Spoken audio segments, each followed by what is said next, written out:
Hi. యాక్చువల్‌గా ఈరోజు ఏం జరిగిందంటే, నాకోడు ఫోన్ చేశారు కర్ణాటక నుంచి. సార్ నేను ఇలాగ కర్ణాటక నుంచి ఫోన్ చేస్తున్నాను. మీకు ఒక మంచి ఆఫర్ ఉంది. అది చెప్దామని ఫోన్ చేశారని చెప్పారు. సరే ఏం చెప్పన్నారు?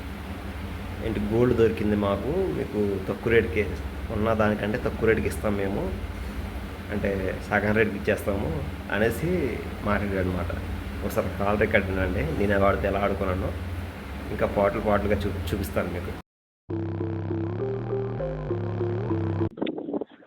హలో అన్న, నమస్తే. ఎవరు? రామారావు అన్న మాట్లాడేది. అవునండి. నేను సురేష్, కర్ణాటక నుంచి. సురేషా? అన్న బాగుండవు కదా? బాగున్నా. మీరు? నేను బాగుంటావునా. మేము కర్ణాటక నుంచి మాట్లాడుతున్నా. ఆ, అదేనా ఈడ ఈ వైఎస్ఆర్ గ్రాండీన్ లాడ్జ్లో కడపలో కలిసి మాట్లాడి నంబర్ తీసుకొచ్చాం కదనా. ఇదేనా? వైఎస్ఆర్ గ్రాండీన్ లాడ్జింగ్ ఉంది కదా కడప. అవునవునవును. అదే ఆడ కలిసి మాట్లాడి నంబర్ తీసుకొచ్చినా. మర్చిపోయామన్నా, మేము కర్ణాటక నుంచి చెప్పినా, నువ్వు రామారావు అని చెప్పినా మాట్లాడి నంబర్ తీసుకొచ్చినా. ఈ విషయం మీద అంటే అంత ఐడియా లేదన్న. మేము కార్ డ్రైవింగ్ అన్న, car driver. Okay. Car driver అన్న, చాలా రోజులు కదా మాట్లాడమని నంబర్ తీసుకొచ్చిన. బాగుండరు కదా? బాగున్నావునా? టిఫిన్ అన్నా? అంటే నాకు ఐడియా రావట్లేదు మీరు ఇప్పుడు కూడా అని, అందుకని. ఒక 2-3 నెలలు నువ్వు రాలేదా కడపకి? అవును. లాడ్జింగ్ చేయలేదా? అవును, వైఎస్ఆర్ కడపలో చేశాను నేను లాడ్జింగ్. అవును, నేను అప్పుడే లాడ్జింగ్ చేసాను. అప్పుడు మాట్లాడి నంబర్ తీసుకొచ్చిన. ఓకే. అన్నా, ఇప్పుడు ఇంటికడనో బయట వాడు నాకు కడపలో ఏం కలవలేదు. అలాగన్నా నేను తీసుకున్న లాడ్జ్లో వాడు వచ్చి నాకు ఇప్పుడు మీట్ అవ్వలేదు. ఏదో డీటెయిల్స్ తీసుకుని ఫోన్ చేసి ఉంటాడు. నాకు ఎక్కడ వెలిగిందంటే, వీడు 2 సార్లు చెప్పిన కడపలో కలిసాను, లాడ్జ్లో కలిసాను అనేసి 2 సార్లు చెప్పిన నాకు ఎలాగలా లాస్ట్కి పని చెప్పట్లా. కలిసానని చెప్తున్నాడు, పని చెప్పట్లా. అప్పుడు అర్థమైంది, ఆహా ఓకే నువ్వు ఫ్రాడ్వా, నాకు బాగా ఉపయోగపడతావు అనేసి మాట్లాడాను. బయట ఇంటికాడ ఉన్నానా నేను? పని ఎట్లా జరుగుతుందన్నా? వర్క్ పర్లేదన్న, బాగానే జరుగుతుంది. అన్నా, ఏమో తప్పు అనుకోనొద్దు. నీతో కొంచెం మాట్లాడాలి ఒక విషయం ఉంది పర్సనల్గా. చెప్పనా? అది ఎట్టంటన్నా, నా ఊర్లో నా ఇంటి పక్క వడ్డీ ముసలోడు ఉన్నారన్న, ముసలాయన. మాది కర్ణాటకలో ఉడిపి డిస్టిక్, చిన్న పల్లెటూరు అని మన ఊరు. మా ఇంటి పక్క వడ్డీ ముసలోడు ఉన్నారన్న, ముసలాయనకి గవర్నమెంట్ తరఫున సైట్ వచ్చిందన్న. సైట్ వచ్చినప్పుడన్నా వాళ్ళ ఇంట్లో పోనీ పాయ తోలుకున్నప్పుడు ఒక 3 నెలల కింద లోపలనే ఒక మట్టి కుంటదని గోల్డ్ దొరికిందన్న, బంగారం. మట్టి కొండలో గోల్డ్ దొరుకుతుందా? అవునవునవును, బంగారం గోల్డ్ దొరికింది. ఓకే. మాది రామారావున గోల్డ్ దొరికి చాలా రోజులైంది, ఎవరికి చెప్పలేదు, తీసుకొని పో వాళ్ళ ఇంట్లో పెట్టుకున్నారు ఆయన. ఆయన ఏమంటున్నారు, ముసలాయన, చూడు సురేష్, నువ్వు అటు పని మీద పోతారు కదా తమ్ముడు, ఎవరైనా తెలిసిన వాళ్ళు మంచి వాళ్ళంటే చెప్పి చూడు, ఓ షాప్ రేట్ ఉంది తమ్ముడు, దాంట్లో సగం రేటుకి బేరం చేద్దాము. ఎందుకంటే నేనేం కొనుక్కోరాలేదు, దొంగతనం తీసుకురాలేదు. అవును. చూసి భగవంతుడు ఇచ్చాను కదా, కొనేవాళ్ళు బాగున్నాలా, ఇచ్చేవాళ్ళు బాగున్నాలా, ఇచ్చేస్తే ఎవరైనా ఉంటే మాట్లాడడం అంటున్నారు. ఓకే. నేను అందుకే ముస్లిం, ఇది చాలా సీక్రెట్ విషయం, ఇది అందరికీ చూసుకోపోయే విషయం కాదు, ఇది మా అన్న ఉన్నారు రామారావు, చాలా మంచివారు, అన్నతో ఒకసారి చెప్పి చూస్తా, ఏమంటారు కనుక్కుంటానేసి నీకు కాల్ చేసిండన్నా. ఓకే. ఎంతన్నా మామూలుగా అది బంగారం ఎంత దొరికింది? అది వచ్చేసాను ఒక 3.5 నుంచి 4 కిలోలు దొరికింది అది. అన్న, ఇప్పుడు నీకు నేనేం చెప్తున్నానన్నా, ఇప్పుడు ఈ కాలంలో బంగారం దొరికిందంటే ఎవరు నమ్మలేదు. అవును. అవునా? ఇప్పుడు అట్టగాడి నుంచి డబ్బు తీసుకురంటే ఎవరు తీసుకుని ఎగ్గేసుకోరాలేదు. అవునా? ఇప్పుడు దానివల్ల నీకు ఒక నమ్మకం రావాలా, నీకు ఒక విశ్వాసం రావాలా. అవునా?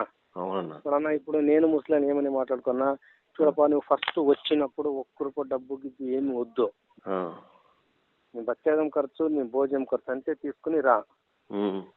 వచ్చి నీకు సరుకని కలర్ చూపిస్తా. చూసినప్పుడన్నా నీకు దాంట్లో ఫ్రీగా షాంపూలు ఇప్పిస్తా. షాంపూలు ఇచ్చినప్పుడు నువ్వు ఊరు కాడ పోయి ఒక చోటు కాదు 2 చోటు పలంతా చోట్ల టెస్ట్ చేసుకో. అప్పుడు నీకు దాని విలువ ఏమున్నాయి, దాని క్యారెక్టర్ ఏమైనా మొత్తం తెలుస్తుంది. అవునా లేదా? అంతే కదా. అవునప్పా, ఇది ప్యూర్ గోల్డే, మనం బేరం చేసుకోవచ్చు అనేసి నీకు ఒక క్లారిటీ ఉంటుంది. అప్పుడన్నా నీకు క్లారిటీ వచ్చినప్పుడు, నీకు నమ్మకం వచ్చినప్పుడు, నీ చేతితో డబ్బు అంత ఉంటుంది. సురేష్, మాకు ఓకే అయింది, మా దగ్గర డబ్బు ఎంత ఉంది, మాకు కావాలంటే ఒక రేట్ మాట్లాడితే ఒక హాఫ్ రేట్ బేరం చేద్దాం. మన గవర్నమెంట్ రేట్ ఏమని దాంట్లో సగం రేట్ బేరం చేద్దాం అంటున్నా. ఓకేనా. కానీ తగున్నాయన ఆయన చాలా బడ మనుషులు, వెనక మనకు ఎవరు లేదు. ఓకే. నేను 4 కూతురు ఉన్నారు, నాకు కూతురు పెళ్ళి అయింది, ఇంకా 3 కూతురు ఉన్నారు. ఏమో దేవుడి దగ్గరలో ఇట్లా దొరికింది కదా, హాఫ్ రేట్ లో ఇచ్చేసి పెళ్లి చేద్దామంటున్నారు ఆయన. ఓకేనా. ఎవరన్నా చూడు, నీకు 2 రూపాయలు లాభం నేను రజరమన్నా. అంతే కదా. ఎక్కడికి రావాలన్నది నేను చెప్తాను. ఇప్పుడు నేను ముస్తాయంతో మాట్లాడి చెప్తా. ఇప్పుడు ఈ రోజు సాయంత్రం బయలుదేరుతారంటే నేను ఏడికి రావాలో నేను చెప్తాను. అంటే కొంచెం దూరం అయితే మరి ఈ రోజు సాయంత్రం బయలుదేరడానికి అవదన్నా మనకి. అంటే మీరు పెట్టిన ప్లేస్ని బట్టి నేను ఏ రోజు వస్తాననేసి చెప్తాను అనమాట మనం.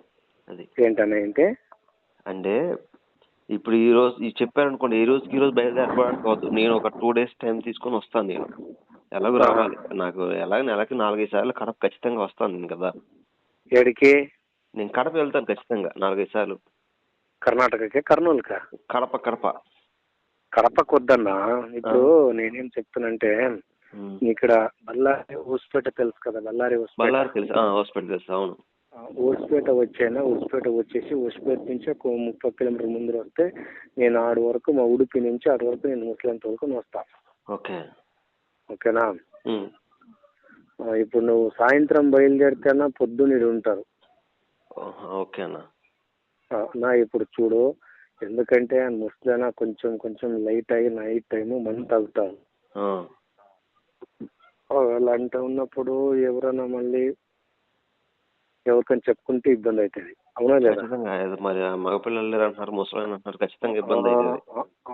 దానికి ఇప్పుడు నీకు నేనేం చెప్తున్నాను, ఈ రోజు నైట్ బయలుదేరి వచ్చేసి చూసుకుని రేపటిలా పోయి చెక్ చేసుకుంటే, రేపు నైట్ బయలుదేరితే పొద్దున్న ఉంటారా, రేపని ఇది ఉంటారా, రేపు సాయంత్రం లోపల ఇంటికి పోతారా? బుధవారం మన టెస్ట్ చేసుకుంటారు, కన్ఫర్మ్ చేసుకుంటారు, బేరం చేద్దాన్ని క్రెడిట్ చేసుకో. అంతే కదా. ఖచ్చితంగా 4 కిలోలు ఉంటుంది కదా అన్న? ఖచ్చితంగా 4 కిలోలు ఉన్నాయి, తూకం చేసిన నేను. మామూలుగా ఇప్పుడు అయితే తులం ఎంత ఉంటుంది ఇప్పుడు? తులం ఎంత ఉంటుంది? అది మొత్తం కాయిన్స్ లాగా ఉన్నాయి. కాయిన్స్ మనం లెక్క చెప్పాలి కదా, నేను లెక్క డబ్బులు చేసుకోవాలి కదా. అందుకని ఇప్పుడు నువ్వు తులం తీసుకోవద్దు. తులం అట్లా అసలు లెక్కకి కేజీ లాగా తీసుకో. కేజీ మొత్తం 4 కేజీలు నేను తీసుకుంటాను. మీరు లేకపోతే 1/2 కిలోనా తీసుకో, లేకపోతే 1 కిలోనా తీసుకో. ఇప్పుడు బేరం చేతనికి డబ్బులు ఉన్నాయి లేవన్నా మీ దగ్గర? నా దగ్గర నేను దానికే ఒక 12 లక్షలు నేను పెట్టుకుంటాను అన్న. ఆల్రెడీ నా దగ్గర ఉన్నాయి, డబ్బులు లేకుండా లేవు. నేను ఏంటంటే నా దగ్గర ఆల్రెడీ 12 లక్షలు ఉన్నాయి. నేను ఇన్వెస్ట్ చేస్తాము అని చూస్తున్నాను. ఇంకా బిజినెస్ లో ఇన్వెస్ట్ చేద్దాము లేకపోతే మనమే పెడదామని చూస్తున్నాను. ఇంకా కరెక్ట్గా దేవుడిలాగా మీరు తగిలారు. నేనేమంటానంటే యాక్చువల్గా మీరు దాన్ని బట్టి ఎంత అసలు అంటే రేట్ ఎంత ఉంది, ప్రజెంట్ రేట్ ఎంత ఉంది బంగారం కేజీగా ఎంత? ఇప్పుడు 1 కిలోకు బయట మార్కెట్ రేట్ ఏమున్నాయి? 60 లక్షలు 70 ఉన్నాయి. అవునా? హలో చెప్పనా? 70 లాక్ ఉన్నాయన్న. 60 నుంచి 70 లాక్. ఓకే. దాంట్లో సగం అంటే ఒక 30 లక్షలకు మనకు కేజీ వస్తుంది. అంటే 30 చెప్పుంటే 30లోనే ఇప్పుడు నీ చెప్పిన రేటుకి ఆయన లేదు, ఆయన చెప్పిన రేటుకి నువ్వు తీసుకోలేదు. మధ్యలో నేనున్నా కాబట్టి ఒక రేట్ ఫైనల్ చేసేసి బేరం చేసేద్దాం. ఓకే. మొత్తం 4 కేజీలు జీడిన 25 లక్షల కేజీ, 10 లక్షలు నేను కొంటాను. మొత్తం 1 కోటి రూపాయలు. నేను అసలు టెస్టింగ్ ఏం అవసరం లేదు. ఏంటి 25 లక్షలకి 25 లక్షలకి రేటు ఫిక్స్. 25 అంటే అర్థం కాలేదు. 25 lakhs 25 లక్షలకి రేట్ ఫిక్స్ చేయి. ఏం చేస్తారని మీరు రేట్ ఫిక్స్ చేస్తే 25 లక్షలకి నేను 1 కోటి రూపాయలు అమౌంట్ తీసుకొచ్చేస్తాను. దానికి తోడు బంగారం టెస్టింగ్ ఏం అవసరం లేదు, నాకు శాంపుల్ అవసరం లేదు, ఏం అవసరం లేదు. ఎందుకంటే నాకు ఇంత అవగాహన ఉంది బంగారం అసలు ఎలా ఉండేది ఏంటనేసి. నేను చెక్ చేసుకొని, ఎందుకంటే మరి వేరే వాడికి చెప్పామంటే మరి వాడి కన్ను గీటిద్ది కదా, అది ప్రాబ్లం అయిపోద్ది కదా. నేను 1 కోటి రూపాయలు నేను తీసుకొస్తాను. మీరు ఒకసారి నాకు రేట్ ఫిక్స్ చేసి చెప్పండి. దానితో మీ కమిషన్ మీకు ఎంత ఉంటుందో నేను వేస్తాను. 2 లక్షలు కావాలో 1 లక్ష కావాలో కమిషన్ అని మీకు ఇస్తాను. మీరు ఎలాగో ఆయన దగ్గర కూడా తీసుకుంటారు కదా కమిషన్. నేనైతే బేరం చేస్తాను. అది దాన్ని బట్టి మీరు మళ్ళీ ఇంకెవరికి చెప్పకండి, మళ్ళీ వేరే వాళ్ళకి ఇచ్చేసాం ఇలా అంటే ప్రాబ్లం అయిపోతుంది. అందుకని ఇప్పుడు అన్ని మొత్తం డబ్బు క్యాష్ రెడీగా ఉంది నా దగ్గర రెడీగా ఉంది. నేను ప్రాబ్లం లేదు, నేను రియల్ ఎస్టేట్ కదా యాక్చువల్లీ. అదే ప్రాబ్లం అయితే ఏం లేదు. అమౌంట్ నేనంటే 12 లక్షలు ఏం చేస్తానంటే బిజినెస్ కి బయట పెడదాం, ఎవరైనా అంటే పోతే పోయి. పని చేయన్నా, ఫస్ట్ నువ్వు వచ్చి సరుకు చూసుకొని శాంపుల్ తీసుకొని పో, తర్వాత డబ్బు గురించి మాట్లాడదాం. ఇప్పుడేం డబ్బుకి భయం వద్దు. ఓకే, ఫస్ట్ నువ్వు రా, సాయంత్రం బయలుదేరి వచ్చే కార్ తీసుకొని వస్తావా, ఏమి ట్రైన్కి వస్తావా? లేదు, కార్ మన దగ్గర కార్ ఉంది కదా. కార్ తీసుకొని వస్తావా? ఇప్పుడు ఎవరు డ్రైవర్ తోలుకొని వస్తావా, ఎవరెవరు వస్తారు? మాక్సిమం డ్రైవర్ వద్దు, ఎందుకంటే ఇది కొంచెం మనకి అంటే పర్సనల్ కాబట్టి ఒక్కనే వస్తాను నేను వేసుకున్నా. ఒకడే వస్తావా? సరే, ఇప్పుడు నైట్ బయలుదేరండి.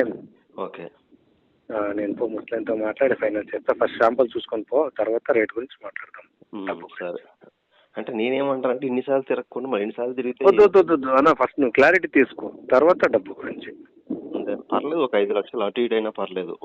వద్దన్న, వద్దు అన్న నేనేం చెప్తున్నాను, ఫస్ట్ నాకు డబ్బు వద్దు, డబ్బు ముఖ్యం కాదు, నాకు నమ్మకం ఉండాలా. ఫస్ట్ నువ్వు వచ్చి సరుకు చూసుకొని శాంపుల్ తీసుకొని పో, ఓకే అయినప్పుడు బేరం చేద్దాం. సరేనా? సరేనా? ఓకే. నేను బళ్ళారు వచ్చి ఎక్కడికి, ఏ ఊరు అన్న మీరు? అన్న మాది ఉండేది ఉడిపి. మీరు కాదు అక్కడికి నేను ఓస్పేట వచ్చేసి ఓస్పేట నుంచి ఒక 40 కిలోమీటర్ ముందు రావాలా. ఓకే, ఆ ఊరు పేరు ఏమైనా ఉందా మీకు?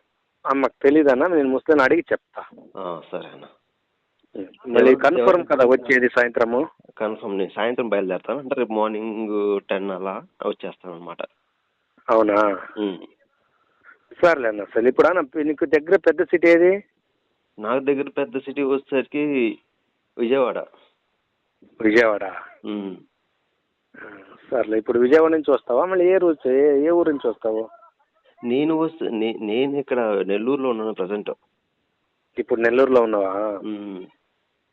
సర్లే, ఇప్పుడు నెల్లూరు నుంచి బయలుదేరాలా మరి నువ్వు? నెల్లూరు నుంచి బయలుదేరాలి నేను. నెల్లూరు నుంచి ఏ రూట్ అన్న వచ్చేది మీరు? నేను నెల్లూరు వచ్చేసరికి నెల్లూరు తర్వాత తిరుపతి రోడ్ వచ్చేస్తాను. మీ దగ్గర అయిపోతుంది కదా నాకు. తిరుపతి రోడ్ అంటే చిత్తూరు నుంచి చిక్కబళ్ళాపూర్ ఇట్టగా? అవును, దగ్గర అవుతుంది కదా అది. సర్లే. ఇప్పుడు నేను ముస్లిం పోయి చెప్పి నీకు ఒక గంట కల్లా నేను మధ్యాహ్నం 1 గంటలో ఫోన్ చేస్తా. సరేనా? నా నంబర్ చేసేసుకో, ఎవరికి చెప్పొద్దు మరి. మీరు కూడా చెప్పొద్దు ఎవరికి, మళ్ళీ వేరే బేరం కుదిరినా మళ్ళీ నాకు ఆశ పోతుంది. మేము ఎవరికి చెప్పలేదు, నువ్వు ఎవరికి చెప్పొద్దు. ఇప్పుడు నేను నైట్ చెప్తా అన్నయ్యకు, ఇప్పుడు ముస్లింకు నైట్ బయలుదేరుతారని చెప్తా. కన్ఫర్మ్ కదా నైట్ బయలుదేరేది, మళ్ళీ మిస్ గిస్ ఏమి లేవు కదా? నాకేం లేవు, మీరు ఏంటంటే నాకు రేట్ కన్ఫర్మ్ చెప్తే అమౌంట్. నేను చెప్పేది రేట్ గురించి తర్వాత ఫస్ట్ నువ్వు వచ్చి క్లారిటీ తీసుకో, తర్వాత మాట్లాడదాం. మీరు ఇంత క్లారిటీ చెప్తున్నప్పుడు ఇంకా దానికి నాకు నమ్మకం కుదిరింది కదా, నేనైతే అమౌంట్ కూడా తీసుకొచ్చేస్తాను కదా. ఇప్పుడు నేనేం చెప్తాను, ఫస్ట్ నువ్వు వచ్చి క్లారిటీ తీసుకో, తర్వాత డబ్బు గురించి. ఇప్పుడు మీ అక్కడ జరిగేది ఏముంది, నాకు అది నమ్మకం కుదరపోతే అక్కడ వచ్చిన తర్వాత కాదు అనిపోతే వెళ్ళిపోతాను, కాదు అంటే అక్కడే క్లియర్ చేసి వెళ్ళిపోచేస్తాను. 1-2 సార్లు రావడం వేస్ట్ కదా. పని చేద్దాం, నేను కావాలంటే 1 కిలో సరుకు తీసుకొని వస్తా. ఓకే, నీకు మొత్తం చూపిస్తా. దాంట్లో నువ్వు శాంపుల్ తీసుకొని పోయి ఒకే రోజునే రిటర్న్ రా. అంతే అంటారా? సార్ మీరు ఎక్కడికి వస్తారు? నెల్లూరు వస్తారా? నెల్లూరు కాదు, ఊసిపేట అని ఊరి పేరు చెప్పినాం కదా అక్కడ. సరే, అక్కడికి వచ్చిన తర్వాత 1 కేజీ మీరు శాంపుల్లో చూసి నేను తీసుకోమంటారు, అంతేనా? ఓకే అన్న. సార్ మధ్యాహ్నం కన్ఫర్మ్ చేసి చెప్పండి నాకు. మళ్ళీ బయలుదేరేది కన్ఫర్మ్ కదా ఈరోజు? నేను బయలుదేరేది కన్ఫర్మ్. సర్లే అన్న, సరే. ఓకే.